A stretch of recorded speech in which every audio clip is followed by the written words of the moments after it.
महानगरपालिका हद्दीतील सार्वजनिक बांधकाम विभागाची रस्त्याची कामे निकृष्ट पद्धतीची, मक्तेदारावरती कारवाई करण्यात यावी. उमाकांत दाभोळे, इचलकरंजी येथील शासनाच्या सार्वजनिक बांधकाम विभागामार्फत नगरोत्थान 51 कोटी अंतर्गत या योजनेतून इचलकरंजी महानगरपालिका हद्दीत रस्ते व इतर कामे चालू आहेत.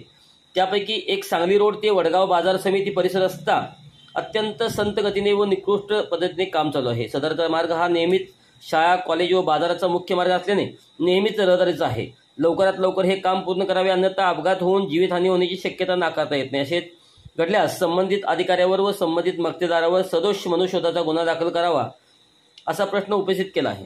तसेच सार्वजनिक बांधकाम विभागाचे नदीवेश नाका येथे रस्त्याचे काम संत गतीने चालू असताना अपघात होऊन 3 लोकांना आपला जीव गमवावा लागला आहे. त्याचप्रमाणे सांगली नाका ते यड्राव फाटा या ठिकाणी अशी जीवितहानी होऊ शकते. तसेच नगरोत्थान योजनेतून जिथे कामे चालू आहेत तिथे कामाचे माहिती फलक असणे क्रमपात्र आहे. तरी शहरातील सर्व रस्त्यांच्या कामाच्या ठिकाणी तसे कामाचे माहिती फलक आढळून येत नाहीत. तरी सामान्य जनतेला माहिती मिळावी यासाठी माहिती फलक लावणे आवश्यक आहे. वरील सर्व रस्त्यांच्या कामाचा निकृष्ट कामगिरीबद्दल सदर कामाची आपल्या स्तरावरून चौकशी करून संबंधित मक्तेदारावर योग्य ती कारवाई व्हावी अशी मागणी भारतीय जनता पार्टी इचलकरंजी विधानसभा उपाध्यक्ष उमाकांत दाभोळे यांनी मुख्यमंत्र्यांच्याकडे पत्राद्वारे केली आहे.